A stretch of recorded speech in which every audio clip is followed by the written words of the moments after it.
मणि को छीन करके गुफा में अपनी बेटी को दे दिए जा करके। जामवंत की बेटी उस मणि से खेलने लगी। धीरे धीरे धीरे धीरे कई दिन हो गए महाराज। सत्राजित को लगा मेरा भाई मणि को लेकर के गया था, मुझे लगता है ये मेरे भाई को द्वारकाधीश ने मरवा दिया मणि के चक्कर में। महाराज ये वहम आज नहीं बहुत पहले का है।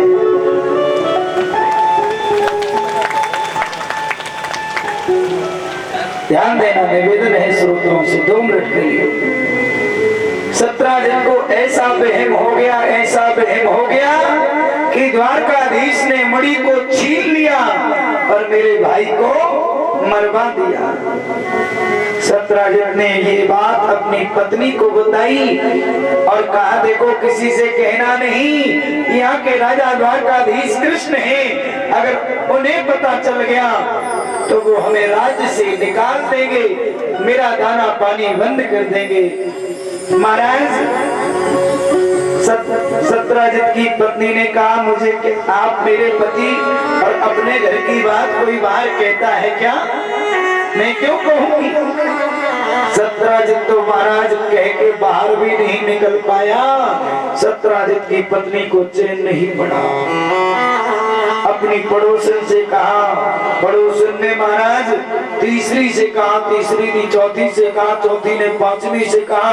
धीरे धीरे धीरे धीरे पूरी द्वारकापुरी में खबर फैल गई। द्वारकाधीश ने सत्राजित के भाई प्रसेन को मरवा दिया और मणि को छीन लिया।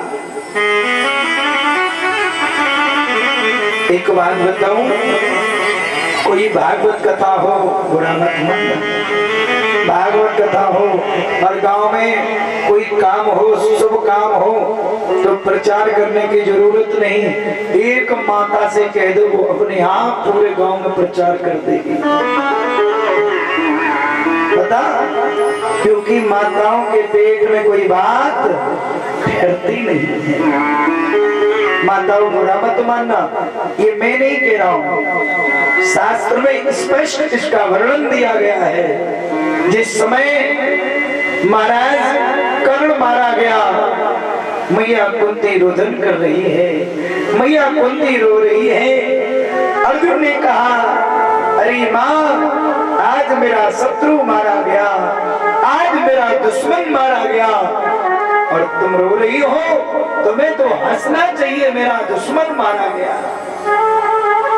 कुंती कहती अर्जुन जिसे तुम अपना शत्रु समझते हो, जिसे तुम अपना दुश्मन समझते हो, वो तुम्हारा सगा भाई था कर्ण। और जानते हो आप लोग कैसे भाई था? महाराज कर्ण कुंती के कुआरे पर हुए थे। महाराज कुंती कहती है अर्जुन वो तुम्हारा सगा भाई था जिसे तुमने मार दिया। अर्जुन के आंखों से अश्रु बहने लगे। अर्जुन कहते हैं अरे माँ ये बात तूने मेरे से छुपा के रखी, अगर ये बात तू मुझे छुपाती नहीं बता देती तो मैं अपने भाई को मारता नहीं। तूने मेरे से इतनी बड़ी बात छुपा के रखी, जा मैं श्राप देता हूँ आज से किसी भी नारी के पेट में कोई बात ठहरेगी नहीं। अब आपको कथा से शिक्षा लेके जाना, जितने भाई बैठे हैं कोई ऐसी बात हो जिससे तुम्हारी जान को खतरा हो, वो बात कभी पत्नी को मत बताना। बहुत सी माताएं बहुत गुस्सा हो रही होंगी, अच्छी कथा कर रहे हैं, क्योंकि माताओं को कितना भी समझाना पर उनके पेट में बात नहीं ठहरेगी। इस श्राप मिला हुआ है।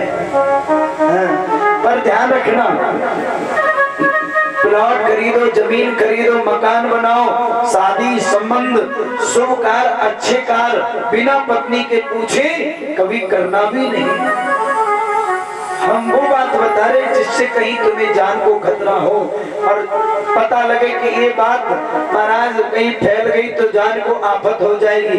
ऐसी बात कभी पत्नी को बिल्कुल मत बताना।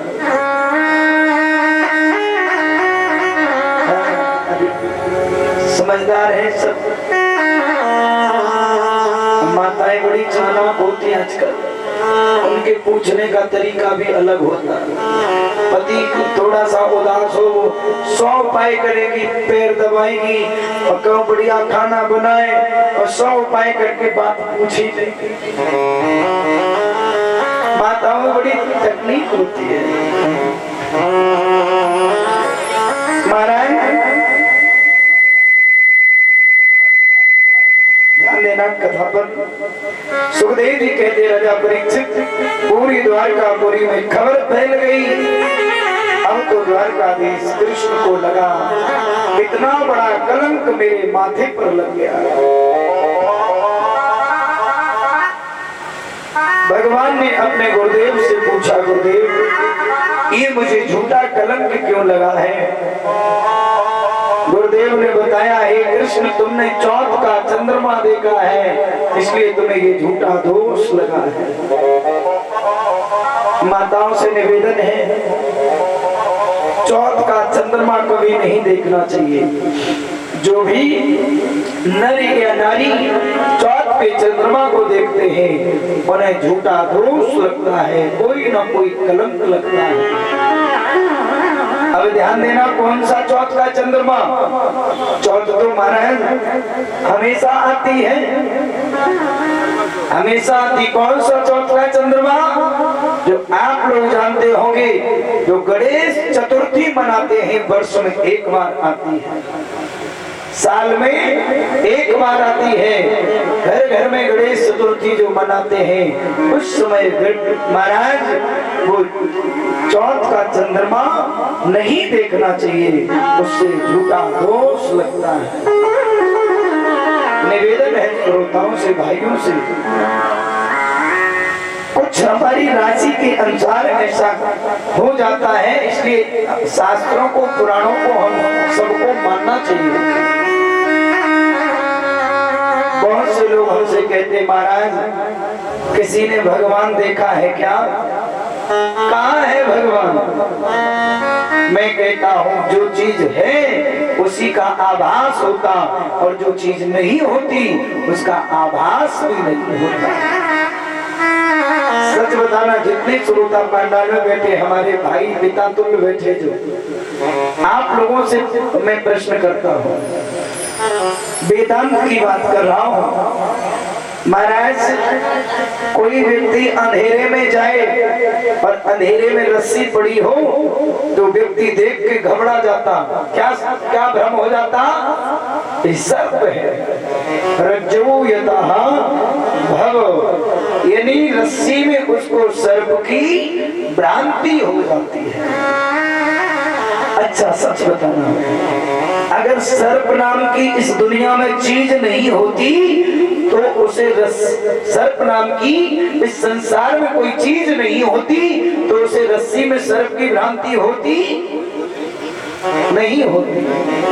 रस्सी नाम सर्प नाम की चीज इस दुनिया में है, इसीलिए तो उसको रस्सी में सर्प की भ्रांति हो गई। इसी प्रकार भगवान है तो उसका आभास होता है और भगवान होता नहीं तो उसका आभास भी नहीं होता। हमारे व्याकरण में लघु सिद्धांत कौमुदी आती है, उस लघु सिद्धांत कौमुदी में पहला सूत्र आता है आदर्शनम लोपः,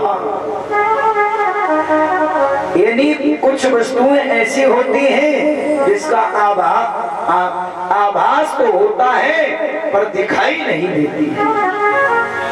जैसे हमें किसी ने मंच के पीछे से आवाज लगाई, महाराज जी इधर आओ, अब मैंने पहचान लिया भला व्यक्ति आवाज लगा रहा पर दिखाई तो नहीं दिया ना।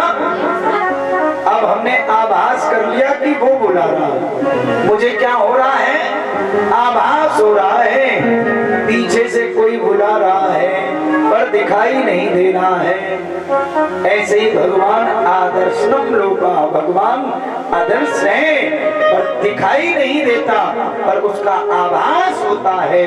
और दिखाई भी देगा कब? जब हम उसको बुलाने का प्रयास करेंगे, और जब तक बुलाने का प्रयास नहीं करेंगे तब तक वो हमें दिखाई नहीं देगा। निवेदन है श्रोताओं से, भगवान बड़ा सुंदर लगता, बड़ा प्यारा लगता है।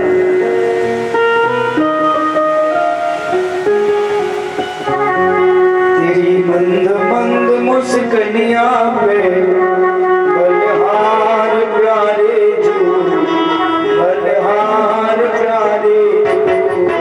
तेरी मंद मंद मुस्कनिया पे, तेरी मंद मंद मुस्कनिया पे बलिहार प्यारे जो, बलिहार प्यारे जो।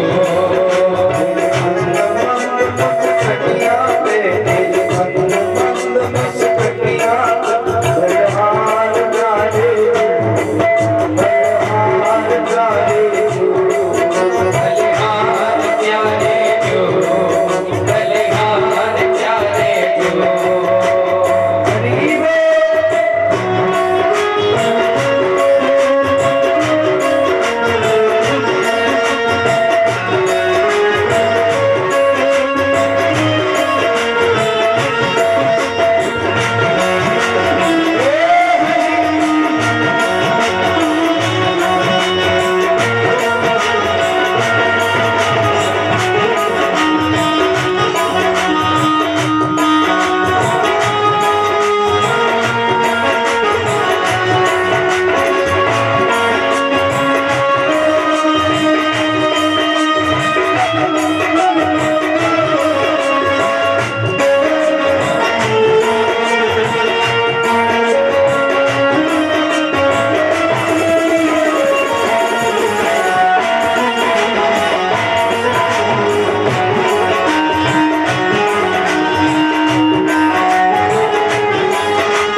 तेरे संग में राधा प्यारी लगती है न्यारी न्यारी।